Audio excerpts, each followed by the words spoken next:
Bienvenida, bienvenido a El Arte de Existir, el podcast de Jorge Sentner. ¿Cómo hacer de nuestra existencia un arte? Soy Jorge Sentner. Gracias por acompañarme en el episodio número 34 de El Arte de Existir. En el episodio anterior, el número 33, hicimos una primera aproximación a uno de los temas estrellas en el seminario de Sir Mesí, las adicciones. Dada la importancia del asunto, prometí volver a abordarlo dedicándole más tiempo. He pensado que, aunque la calidad del audio no sea la mejor, podía resultar interesante compartir hoy con vosotros un fragmento extraído de una sesión del seminario de Sir Mesí, donde precisamente surgió nuevamente el tema de las adicciones. A ese fragmento le sigue una charla con David Carneiro sobre el mismo tema. Con esto, de ninguna manera he pretendido agotar todos los aspectos de las adicciones. Estoy seguro de que tanto en el seminario como en el podcast tendremos oportunidad de seguir profundizando. Si tienes alguna consulta o aportación al respecto, no dudes en hacérmela llegar. Muchas gracias por acompañarme en el episodio número 34 de El Arte de Existir. Cuando nosotros hablamos de adicciones, inmediatamente lo asociamos a procedimientos que nos permiten no sentir. Y yo, por lo que tú estás diciendo, creo que son todas actividades que al contrario te hacen conectarte con tu sentir y con tu interior, porque muchas de ellas, o todas, son actividades creativas. Todas. Claro. Y justamente la creatividad tiene su fuente en la conexión con nuestro sentir. Somos seres creativos. Nosotros somos seres que no podemos dejar de crear todo el tiempo. ¿Y qué es lo que nosotros esencialmente creamos de instante en instante? Pues creamos al que somos nosotros, al que estamos siendo. Eso es una creación nuestra. Cada instante nosotros tenemos que recrearnos, porque recreamos o volvemos a crear la realidad en la que vivimos. No tenemos una realidad que nos viene dada. Tenemos un contexto, pero cada uno de nosotros crea la realidad en la que está viviendo. Y justamente lo que tiene la adicción es que al impedirnos el sentir, al impedirnos ese fluir de las emociones de manera consciente, nos aboca a la repetición. Si algo tiene de característico la adicción, es que es repetitivo. En realidad siempre vamos a vivir lo mismo. Tenemos como unas pautas y sabemos que a tal hora me tomo el aperitivo, o la cervecita, o lo que sea, o me fumo el porrito. Y ya estoy esperando que sea esa hora, pero ya sé lo que voy a vivir. Me voy a fumar el porrito. No voy a vivir nada nuevo. No voy a crear una situación nueva, sino que voy a crear una situación ya vivida y que yo conozco como de una cierta seguridad. Ya sé que eso lo puedo vivir. Lo que me da temor es vivir lo nuevo, y entonces lo evito. Yo no diría que estas actividades tienen el carácter de una adicción. Lo que sí diría tal vez es que tienen el carácter de una compensación. Es decir, que tú sabes que hay un tiempo de tu día que tienes que trabajar y que eso lo tienes que cumplir por cojones. No eres hija de papá, no eres heredera de la corona, no, tienes que ganarte tu sustento. ¿Y qué pasa? Que aunque lo haces bien y lo haces desde hace años, tienes la sensación de que durante esas horas no eres plenamente ni creativa, ni viva, ni tú misma. Estás cumpliendo con un deber y te dejas para las horas posteriores al trabajo una serie de actividades en las que dices, bueno, ahora sí, ahora voy a contrabalancear esas horas en las que tuve que estar, digamos, en la silla del deber, para estar en la silla de la pulsión, del deseo. Y esto nos trae a un tema que siempre vuelve para nosotros en los seminarios, y es justamente una visión del mundo que hemos aprendido y según la cual el deber viene a reprimir nuestro deseo.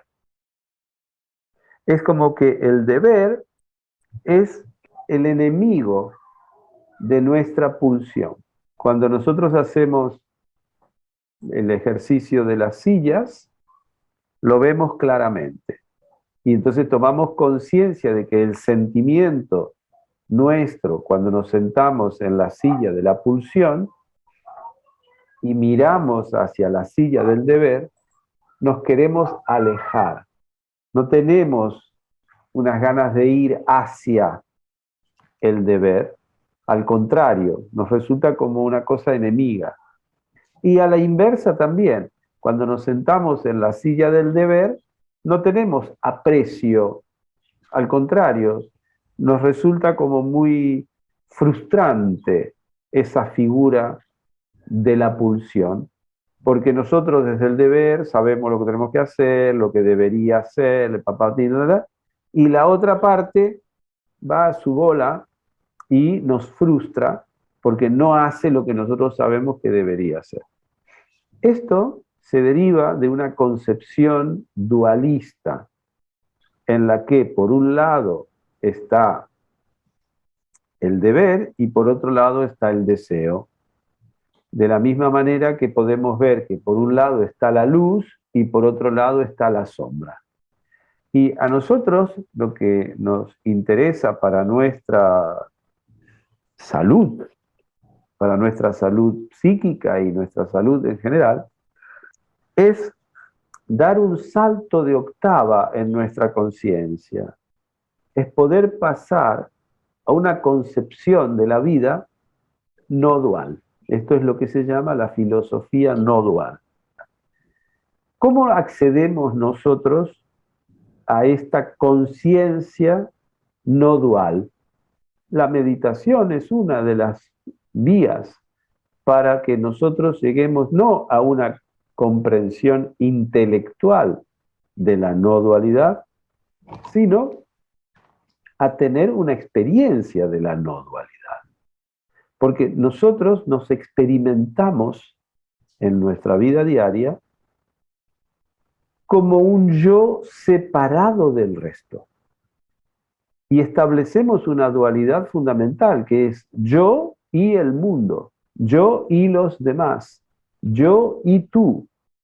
Y lo que nos interesa, lo que nos sana de este sentimiento de soledad, de alienación, de dificultad para vivir, que es propio de este sentimiento de dualidad, de esta percepción de las cosas como dualidad, es justamente la experiencia de la no dualidad. El poder llegar a experimentar que yo no soy algo distinto a todo lo que es. Que cuando yo digo yo soy, estoy realmente sintiendo que soy parte de todo lo que es. Intelectualmente nosotros decimos, percibo mi deseo reprimido por mi deber. Voy a trabajar, pero no soy yo. Y luego lo compenso, o muchas veces decimos, pero no trabajo en lo mío, no estoy haciendo lo mío. Cuando decimos lo mío, queremos decir, lo hago por deber, pero no es realmente. Lo mío sería lo que hago a la tarde, ¿no es cierto? Cuando hago mi taller, o hago esto, o hago la otra actividad.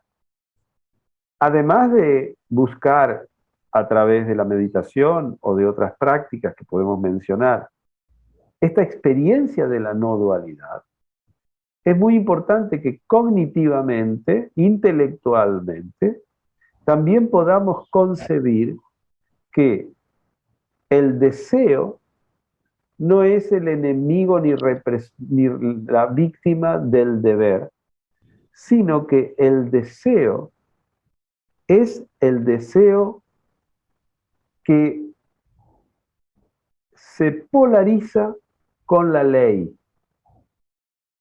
Es como si yo les muestro el iPhone, veréis que hay una parte de delante del iPhone y una parte de atrás del iPhone. Y las dos son igual de importantes para hacer el iPhone.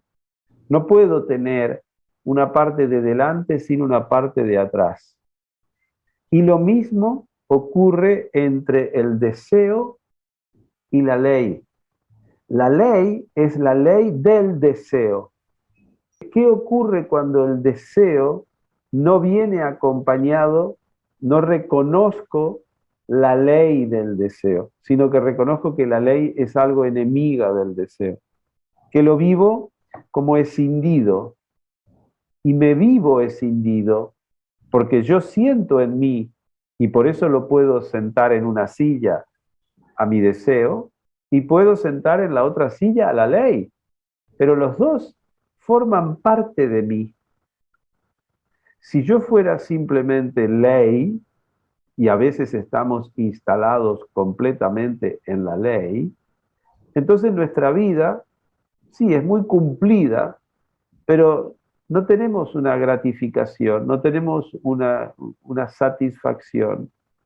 Y si me siento solo en el deseo, ignorando la ley, porque la creo mi represora, tengo el peligro de matarme. ¿Por qué? Y de no poder convivir con los demás. ¿Por qué? Porque el deseo es un deseo de absoluto, es un deseo que no conoce, en ese caso, los límites. Y por lo tanto, me vuelvo o loco, o delincuente, o suicida, porque quiero correr con el coche, pero no quiero respetar los semáforos. Tampoco quiero respetar a los peatones que cruzan la calle, porque mi deseo es correr con el coche. Lo que a mí me permite ir en coche sin matar a nadie y sin matarme a mí es ese juego entre el deseo y la ley. Naturalmente que entre el deseo y la ley se genera una tensión, pues esa tensión es lo que me da vitalidad. No es que me da vitalidad solo el deseo, porque el deseo me va a llevar a la muerte si yo no respeto la ley del deseo. Y lo mismo lo podemos aplicar a un montón de situaciones existenciales que en última instancia nos están abocando al ejercicio de la libertad. Porque si yo solo estoy en el deseo e ignoro la ley, me vuelvo esclavo del deseo. No tengo ninguna capacidad de gestionar. Y eso es lo que pasa en la adicción. En la adicción yo me vuelvo esclavo del deseo. Pierdo mi libertad. Naturalmente renuncio a mi responsabilidad. Me vuelvo esclavo, me quedo dependiente de la sustancia, o de la práctica que haga, de una relación, cualquier cosa que sea que no puedo evitar ser arrastrado por ese deseo. Por lo tanto, me vuelvo esclavo. Y naturalmente eso tiene sus consecuencias muy negativas para nosotros. El adicto al trabajo sabemos que se estresa y no tiene espacio para vivir otras cosas. El adicto al cigarrillo sabemos que se está envenenando la sangre y que puede ser mortal y no puede parar. El adicto al alcohol, ya sabemos todos los problemas relacionales, aparte de los de salud, pero todos los relacionales y profesionales. Pero en todo es lo mismo. Es decir, hay una dejación de la responsabilidad, hay una renuncia a ejercer la libertad. Hay un preferir ser esclavo de su deseo, de algo, no importa qué será. Entonces, podemos ver que en esos casos a lo que vamos son a conductas compulsivas. ¿Qué quiere decir compulsivas? Que es movido por la pulsión, pero la pulsión no encuentra equilibrio con lo que podríamos llamar la ley, porque ignoro uno de los componentes, no le encuentro equilibrio al asunto. Cada uno de nosotros puede hacer su autoanálisis de en qué tiene sus actos compulsivos, en qué aspecto de su vida, ya sea las pantallas, ya sea el trabajo, la comida, el tabaco, el alcohol, el sexo.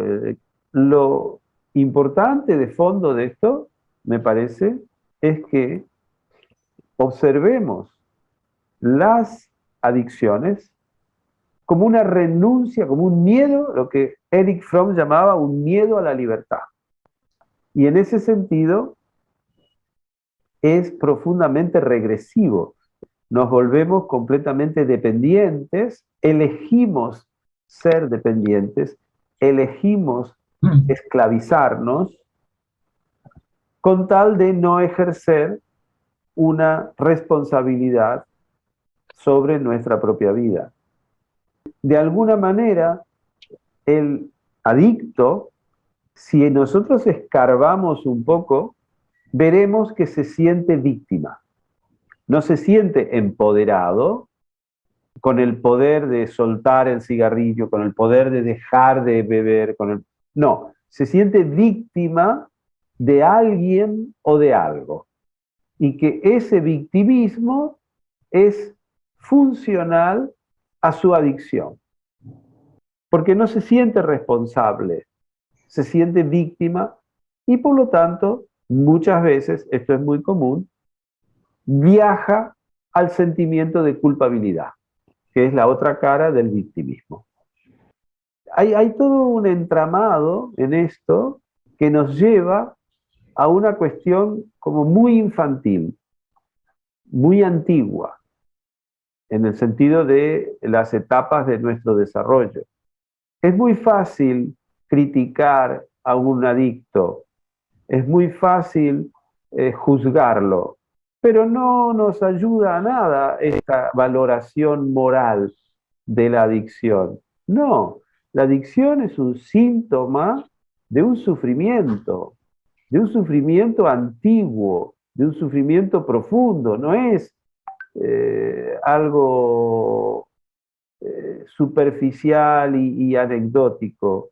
Nos volvemos adictos porque hay algo que no hemos resuelto y algo que venimos arrastrando seguramente desde la infancia.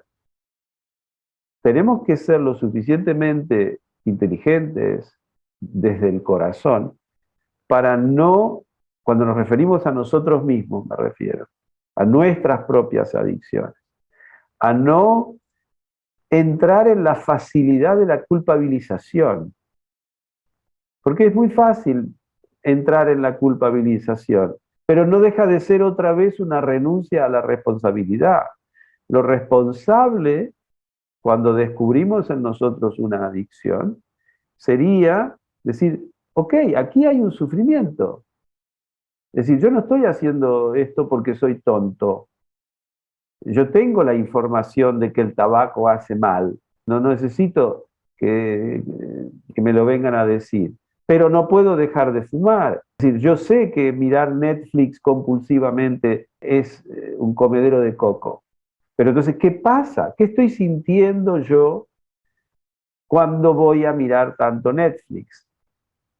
Eso es lo que me importa. Eso sería un paso hacia la responsabilidad. ¿Ok? Tengo una adicción. Esto es nada más que el indicador de que hay un sufrimiento profundo, un sufrimiento antiguo, un sufrimiento existencial. No estoy bien en el mundo en ese momento. Si estuviera bien en el mundo no tendría esa adicción. ¿Para qué me sirve la adicción? Para no contactar conscientemente con ese sufrimiento. ¿Y qué necesito? Contactar conscientemente con ese sufrimiento. Darme la capacidad, que puede ser a través de la meditación, a través de la terapia, a través de lo que sea, de poder compartir con otra persona, o de la escritura, o de algo, buscar los medios donde yo tenga un espacio lo suficientemente seguro como para poder entrar allí, para poder entrar ahí donde estoy evitando entrar. Porque si no entro allí y no tengo una experiencia sentida, si no me dejo sentir eso, y para dejarme sentir, tal vez necesito estar acompañado de alguien que me asegure que no me voy a morir. Porque aquí el asunto es este, de que hay un sentimiento de que si entro en eso, no lo voy a poder superar. Y prefiero envenenarme la sangre con tabaco o con alcohol o con drogas o con lo que sea que vivir eso. Por eso es que cuando nosotros estudiamos y vemos todos los métodos para trabajar con las adicciones, en general son terapias de grupo donde se genera un ambiente, sobre todo el método de Alcohólicos Anónimos. ¿En qué consiste? Y en encontrarte con otras personas que tienen el mismo problema, coordinados por una persona que vivió el mismo problema y salió de allí, para que se genere un espacio en el cual poder hablar, es decir, poder expresar mi malestar. Y entonces, garantizándote que como hay gente que tiene su malestar, habrá un espacio de empatía, nadie se podrá por encima del otro, porque todos saben hasta cuánto se sufre con eso, y eso es justamente lo que va generando un compromiso con el grupo que nos lleva a unos actos de responsabilización. Por ejemplo, la asistencia, por ejemplo, la participación. Son todos actos de responsabilización que van cultivando en uno mismo eso que nos falta, justamente, que es una actitud responsable. No lo puedo hacer delante de mi conciencia, pues lo hago delante del grupo. Empiezo por hacerlo delante de los confreres, digamos, de los acompañantes, de los que participan como yo de eso, y por eso existen los alcohólicos anónimos, y por eso existen los gordos anónimos, y por eso existen los ludópatas anónimos, y por eso, porque, porque es básico el reconocer que solo no actúo delante de mi conciencia, no me hago libre, no me responsabilizo. Tengo que tejer unos vínculos y encontrar algo en lo que responsabilizarme. A mí, ¿qué es lo que me sacó mucho de la adicción de la lectura? Porque yo fui muchos años un adicto a la lectura. Y además, como casi todas las adicciones, hereditaria. Mi padre era un adicto a la lectura, además de ser adicto al tabaco muchos años. Pues a mí me cambió el poder encontrar una fidelidad y una responsabilidad con el grupo de meditación, con lo que se llama la sangha. Es decir, de saber que yo podía estar leyendo tirado en la cama, pero que a tal hora me tenía que levantar porque tenía que ir a meditar. Y que tal vez no tenía ganas de ir a meditar, pero tenía la responsabilidad porque me había comprometido con el grupo. Y muchas veces esto, que puede parecer como una cosa de obligación, es un acto de fuerza interior. Las prácticas son actos de fuerza interior. Y fíjense que muchas de las veces que lo que argumentamos para no sostener una práctica es: no tengo, ¿cómo es que se suele decir? No tengo voluntad, no tengo, la otra palabra es persistencia, o no tengo constancia. Cuando me dicen no tengo constancia, digo, sí, tienes constancia en no cumplir con el asunto. Cada vez que lo haces y fallas, y fallas, y fallas. La adicción es un asunto que emerge a la superficie y es funcional a un sufrimiento oculto. Nadie tiene una adicción porque sí. ¿Qué quiere decir una adicción? Una adicción quiere decir que yo me relaciono con algo y no me puedo despegar. No soy libre. No soy libre. Me quedo prisionero del objeto que deseo. Me quedo esclavo de ese objeto, o de esa actitud, o de esa actividad. Es que no podía dejar de leer. ¿Quería dejar de leer? No, no quería dejar de leer, porque en la lectura había encontrado la fórmula ideal para no conectar con mis propias cosas. Entonces, lógicamente, si tú tienes tiempo y te organizas para tener tiempo, esto es como el adicto al alcohol, se organiza para tener cuándo beber. Cada uno se organiza para eso, porque lo necesita para su funcionamiento. Yo me había organizado para poder leer 10 o 12 horas por día. Y entonces mi casa estaba llena de libros abiertos por todos lados. Y llega un momento que se produce una especie de bulimia. Lógicamente que la adicción a la lectura tiene un perfil social mucho más llevadero que la adicción al alcohol. Pero en el fondo es lo mismo. Es decir, sí, no me patea el hígado, quedo como un intelectual que conoce muchas cosas y que sabe, sí, claro, pero al final no veo a nadie, me aíslo, consigo el objetivo de evitar mi dificultad, básicamente, de evitar mi dificultad. La práctica de la meditación en un grupo fue exactamente ir contra el hábito, pero lo fue igual el ir al gimnasio cada día, porque claro, ir al gimnasio cada día implicaba dejar de leer, dejar de estar encerrado, ir a hacer un movimiento físico, ir a mover. No, lo otro era estar tirado en la cama leyendo. Cada uno de nosotros tiene que observarse con, digamos, desde el corazón, ver que tiene un sufrimiento y buscar la manera de atender, de dar un espacio para conectar con ese sufrimiento en seguridad y una expresión de eso. Evidentemente es necesario encontrar un lugar donde yo pueda expresar lo que siento y explorar eso que siento.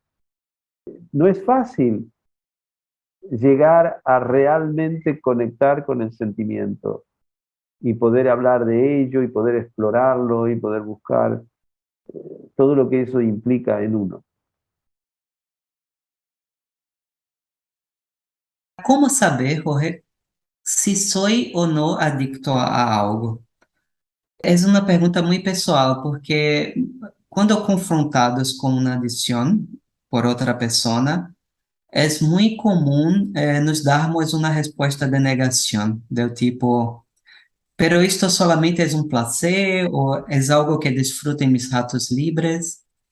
Houve um momento em que eu estive adicto a um jogo em meu telefone móvel e eu não percebia que estava adicto.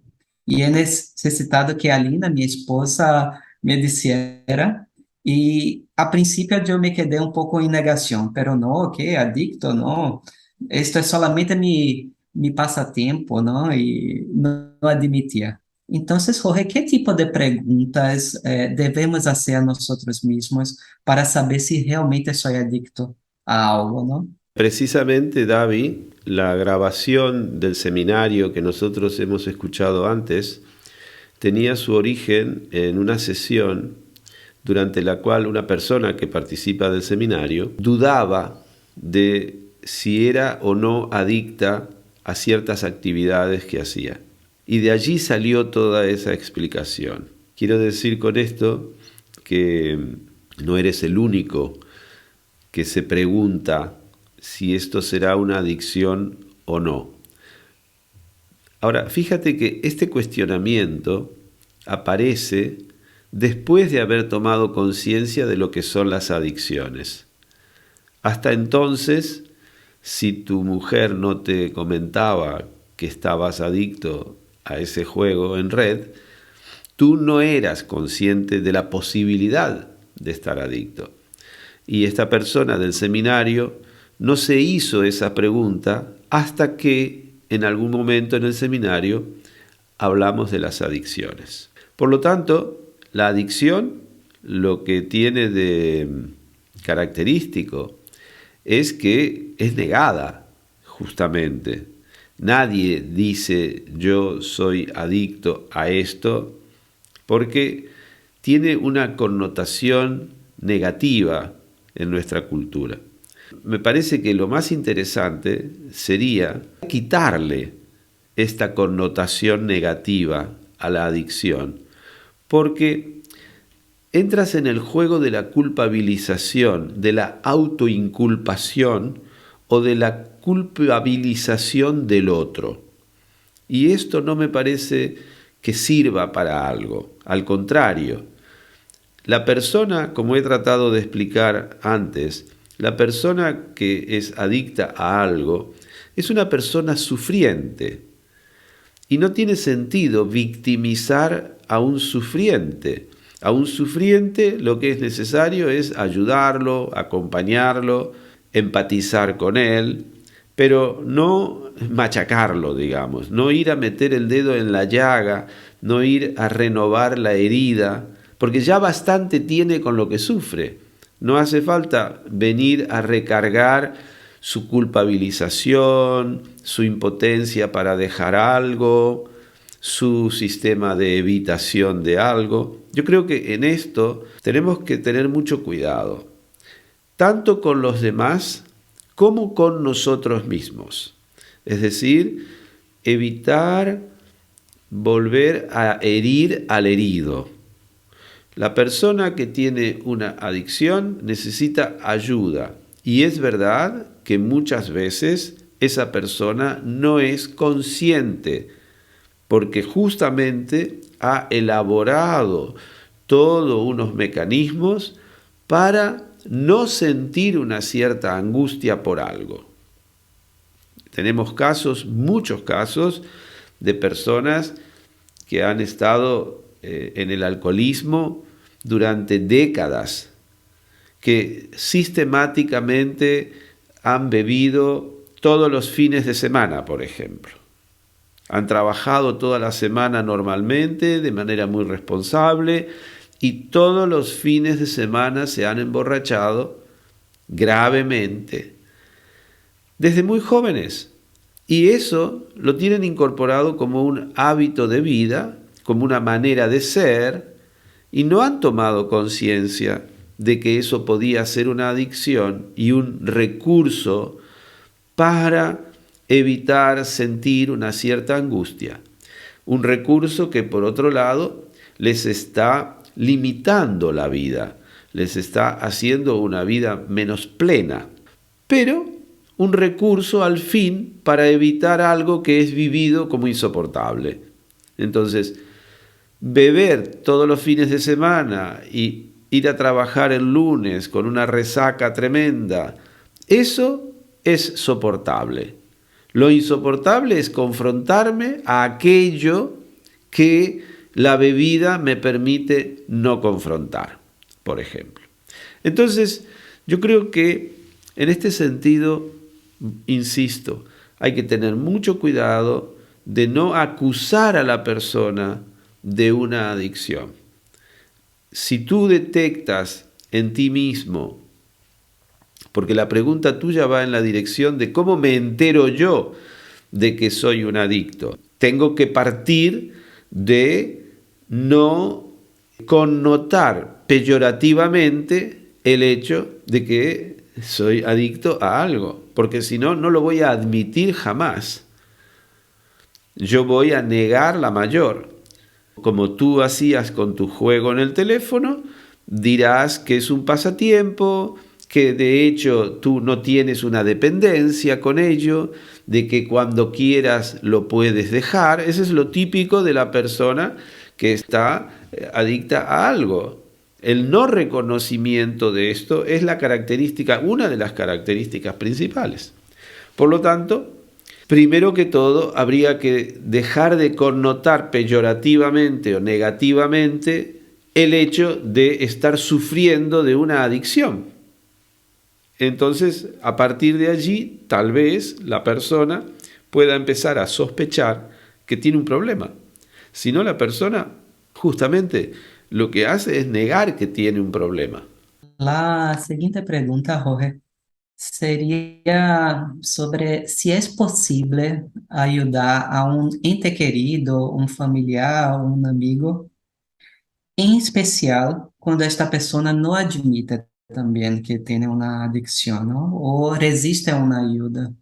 Como neste exemplo de la bebida que has dado, ¿no? Una persona que bebe todos los días ha hecho de esto un hábito, pero no ve esto como algo que sea malo para él.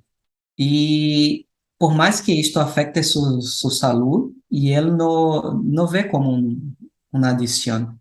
¿Es posible que una persona, una tercera persona ayude a esta otra persona que no quiere ver o que no quiere ayuda? Sabemos que las adicciones tienen un origen emocional. Entonces, ¿qué ocurre? Cuanto más implicada estés emocionalmente con la persona, menos capacidad de ayuda tienes. En esto es muy importante que la ayuda venga de un personal más distante emocionalmente, no tan implicado emocionalmente, porque hay todo un juego de relaciones en los que la acusación, la defensa, la disputa, el ver quién tiene razón, el victimismo, todo eso está jugando en ese mundo relacional que en cierto modo hace de esa persona un adicto. Esa persona está sufriendo emocionalmente.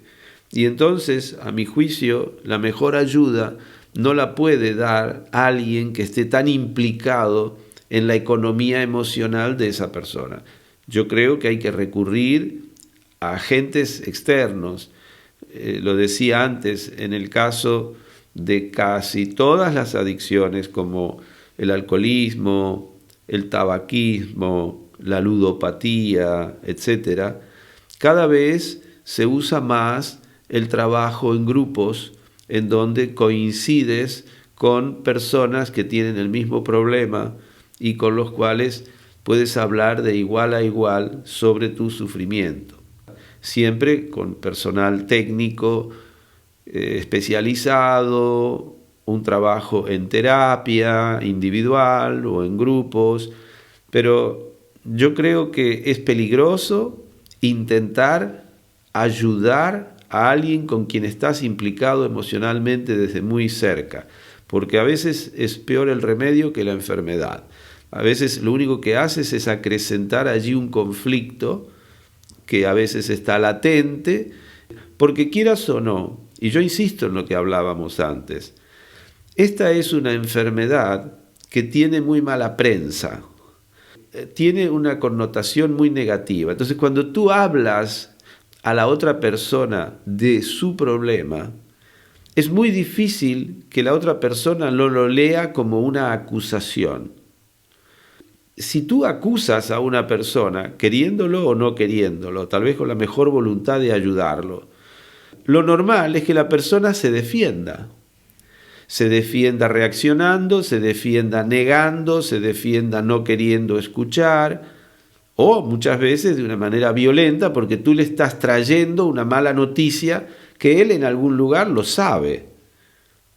Tal vez la persona no es consciente de que es adicta, pero sí es consciente de que sufre. Y donde tú vienes y le marcas con neón, aquí hay un problema, la persona no tiene ganas de que le vengan a subrayar con un neón un problema que él no sabe resolver además, y que arrastra durante tiempo, y que le está angustiando. Yo creo que hay que tener mucho cuidado en ese sentido, y añadiría otra cosa, que el que esté libre de adicciones tire la primera piedra. Es muy fácil centrarte en la denuncia o en la acusación de la dependencia del otro con algo para no observar el propio proceso. Primero miremos para adentro. Primero veamos qué me pasa a mí cuando veo a mi pareja, por ejemplo, adicta. ¿Qué me hace sentir a mí? Porque ahí seguramente hay una información que me implica. ¿Qué siento yo? ¿Qué trabajo tengo que hacer yo cuando veo que la otra persona tal vez está en una adicción? Es muy importante esta cosa de cuidado con lo que yo proyecto sobre el otro, cuidado con lo que acuso del otro para no ver lo mío. Otro ejemplo personal, Jorge, es que Alina, mi esposa, ha sufrido durante muchos años por cuenta de su papá, que tiene diabetes y siempre, y tiene este hábito de beber siempre, ¿no? No puede quitar ese hábito, tiene esta adicción. Y la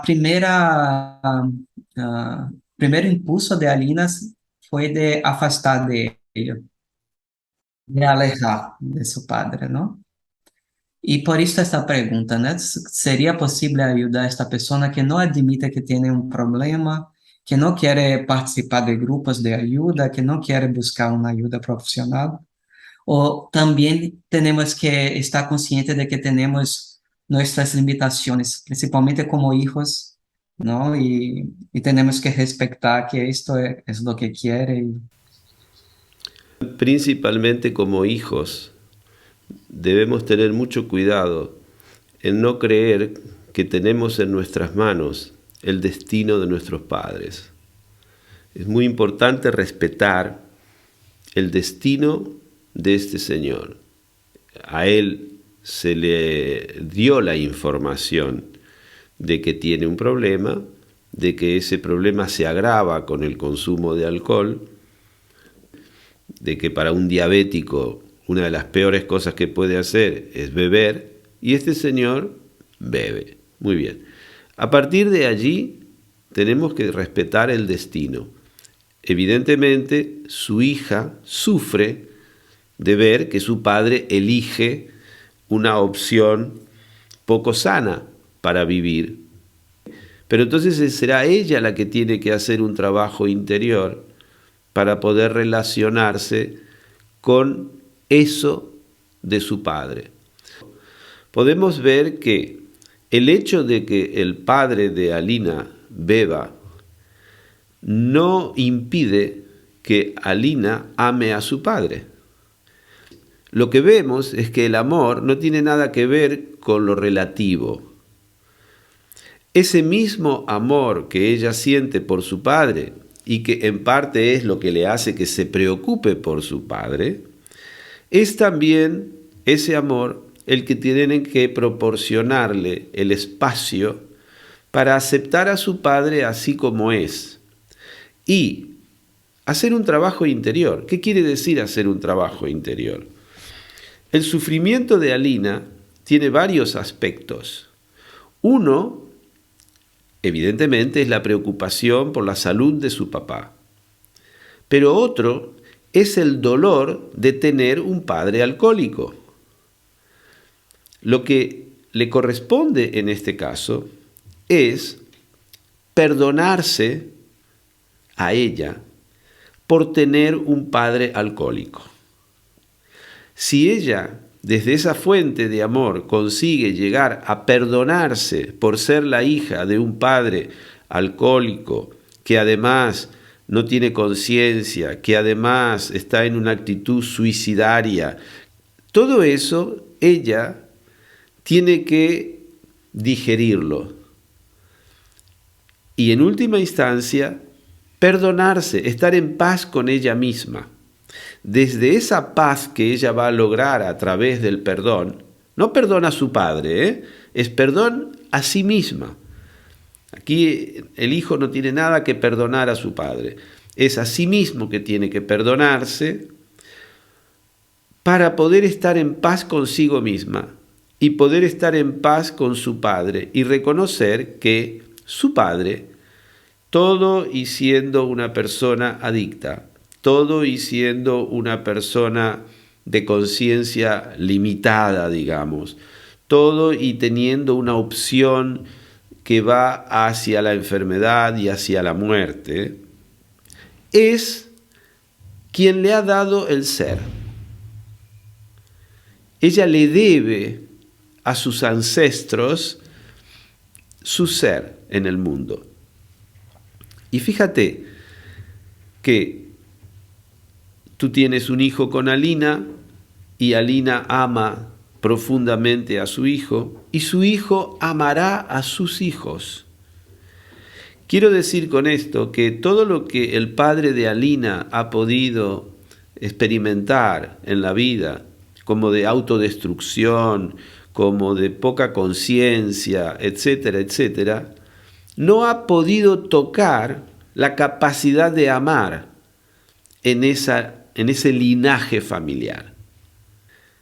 Y tenemos que saber distinguir lo que es del plano de lo relativo de lo que es del plano de lo trascendente o absoluto.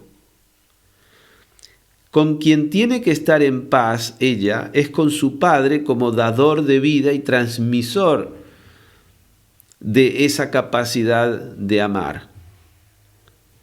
Y ahí va a encontrar la paz. Lo necesita.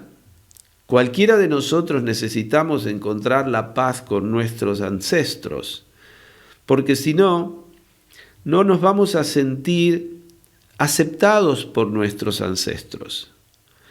Esto es un tema que lo vamos a tratar bastante en extenso en otro episodio, porque es fundamental, que significa cómo yo puedo estar en paz con mis ancestros. ¿Y cómo puedo honrar a mis ancestros si mis ancestros me muestran que son unos humanos imperfectos, etcétera, etcétera, etcétera? ¿Cómo puedo encontrar en mí una instancia amorosa que me permita trascender todos los defectos, todas las sombras, todas las meteduras de pata que mis padres pudieron tener a lo largo de su vida? Y esto lo necesito experimentar para mi propia salud, para mi propia paz interior, porque no estaré en paz conmigo mismo si no estoy en paz con mis padres.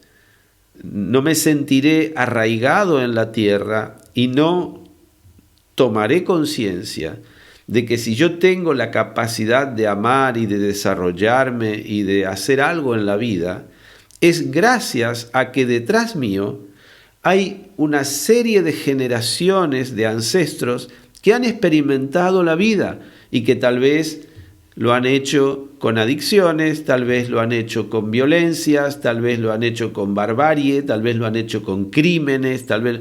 Todo eso es verdad, pero una cosa no quita la otra. Y esto es muy importante que lo tratemos con un cierto detalle en otra oportunidad. En el caso concreto de Alina, la práctica del perdón puede ayudarle a estar en paz y a poder relacionarse con su padre desde la plena aceptación.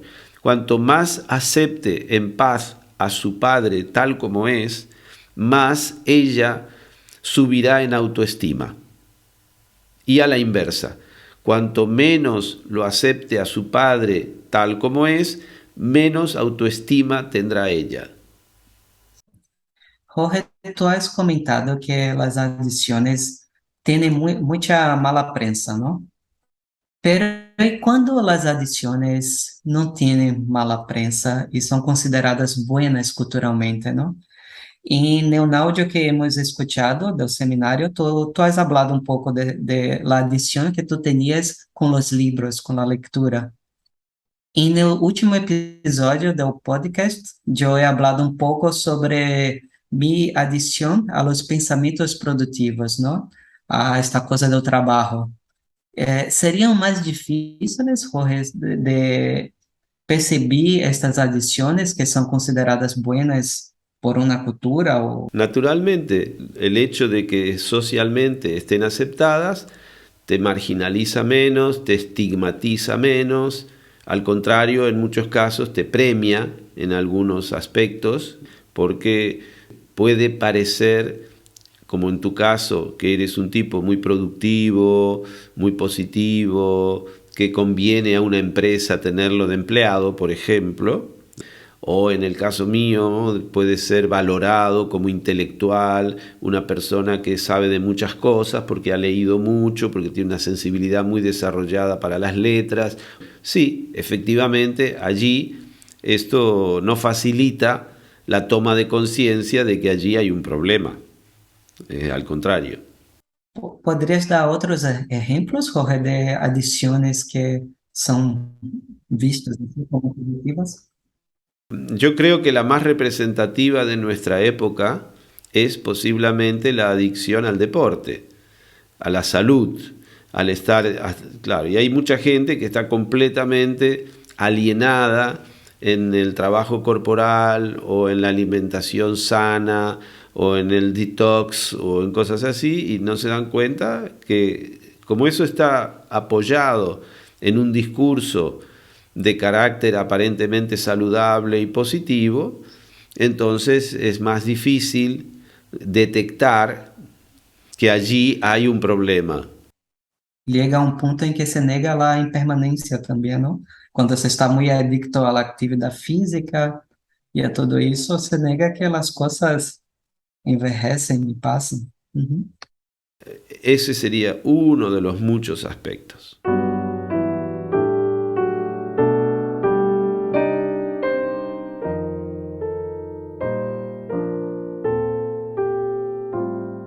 Muchas gracias por escuchar este podcast. Tu presencia completa el sentido de nuestro trabajo en el arte de existir. Un nuevo episodio estará a tu disposición en 15 días. Si lo deseas, tienes la posibilidad de suscribirte a través de Spotify, Apple Podcast o la plataforma de tu preferencia. Te recuerdo que puedes hacernos llegar tus preguntas para la consulta o la sugerencia de temas que consideres de interés al correo electrónico jorgesentner@elartedeexistir.com. Para mantenerte al día de las actividades que propongo, talleres de grupo, retiros de meditación, charlas, publicaciones, etc., no dudes en suscribirte a nuestra newsletter o seguir las redes sociales que figuran en la descripción de este episodio. Hasta muy pronto. Soy Jorge Sentner. Ojalá que este podcast sea una fuente de inspiración en tu propósito de hacer de tu vida un arte, el arte de existir. El arte de existir. Mesa de redacción, David Carneiro. Música y edición de sonido, Antonio Mazzei. Imágenes y grafismo, Mariona Cabaza y Laura Creschel. Redes sociales, Laura Creschel y Martín Sentner. Producción y coordinación general, Bruno Gargiulo. Locución, quien les habla, Nujavi Ramírez. Dirección y presentación, Jorge Sentner.